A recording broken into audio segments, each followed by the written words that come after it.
So this is the Gamakay Lk67 barebones kit, and we're going to add some custom kit switches and keycaps in it.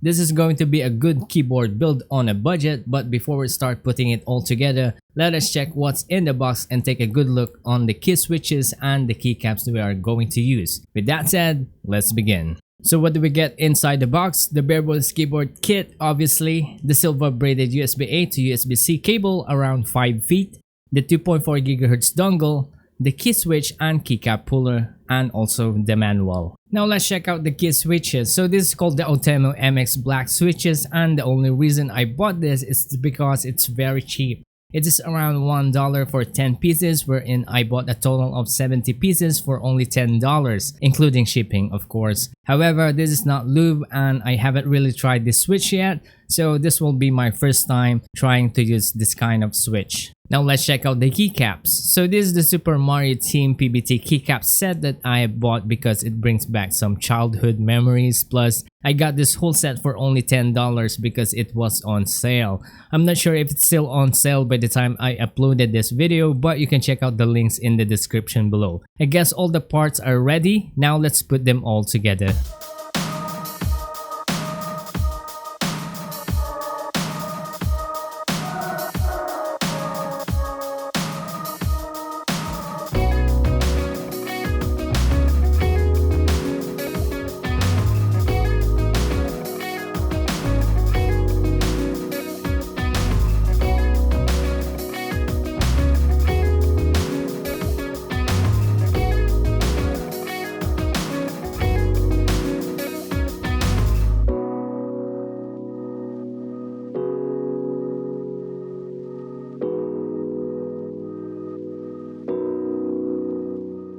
Okay, I'm not sure if this is really going to work, but I've seen many keyboard builders and YouTube doing this, so let's see if there will be any difference.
It's all done. Now let's check out some typing sound tests.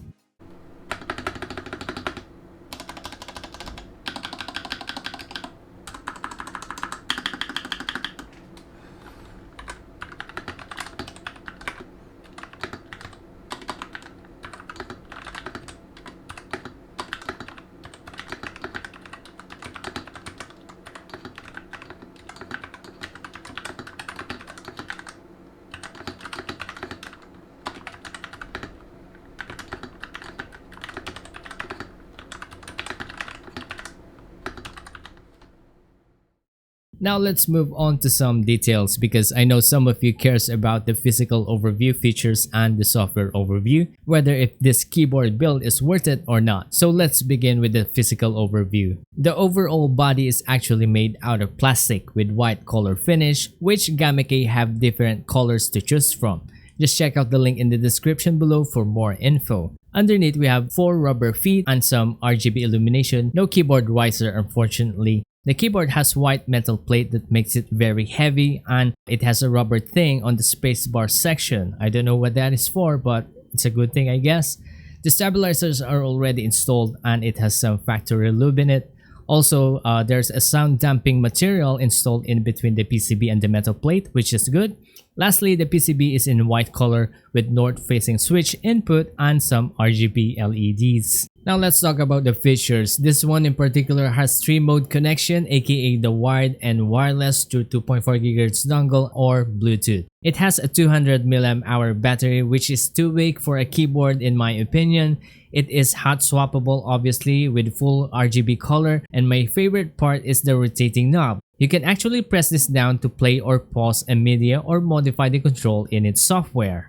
Speaking of software, this is actually straightforward. With the main tab is where you can modify the key functions accordingly, including the rotating knob and the press function. In the lighting tab is where you can change the RGB effects, and this one in particular has a bunch of it that you can play with. In the macro tab is where you can do your macros, but we're not going into more details into that. And lastly, the support tab is where you can update the software or upgrade the firmware of the keyboard. Before we talk about the conclusion, let's do some latency tests first. He's got the bomb. I need help. Could use some help. Is he covered?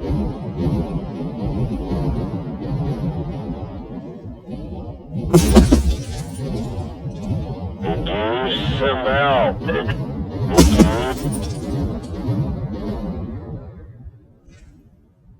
Is he covered?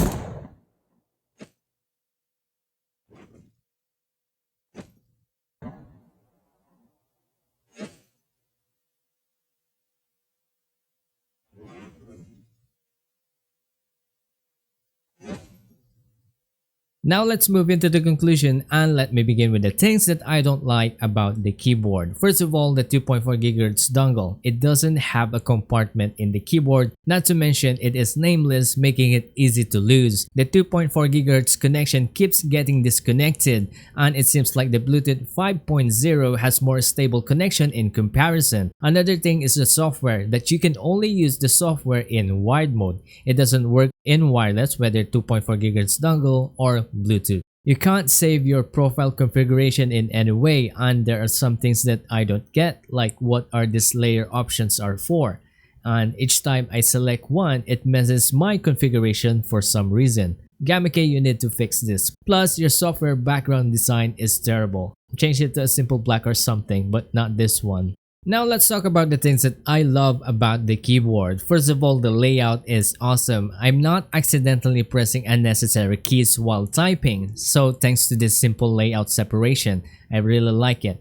I'm actually loving the knob control since I constantly use the volume up and down when watching movies, where you need to volume down during the action where the sound is really heavy, and you need to volume up when you can't hear the actors speaking. This is actually useful. By the way, it has an increment of 2, so each distinguishable rotation click in its volume, it adds or deducts it by 2. The knob has a dedicated LED for you to know what connection you're in, red for wired, green for dongle, and obviously blue for Bluetooth. When you are in wired, the red LED will always be on, meaning it is charging. The LED turns off when it is fully charged, and simple indications such as this is also appreciated. I also like the metal plate in the PCB, the included sound damping material, the stabilizers pre-installed, and lastly, the overall build is very sturdy. Anyway, if you'll ask me if I'll recommend this, well, that is a yes if this is your first time building a keyboard and you wanted a layout like this. If you want to grab one of these today, I place a link in the description below for you to check it out.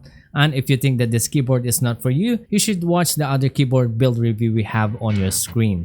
So that's it guys, this is Mac. Thanks for watching and we'll see you in the next one. Also don't forget to subscribe.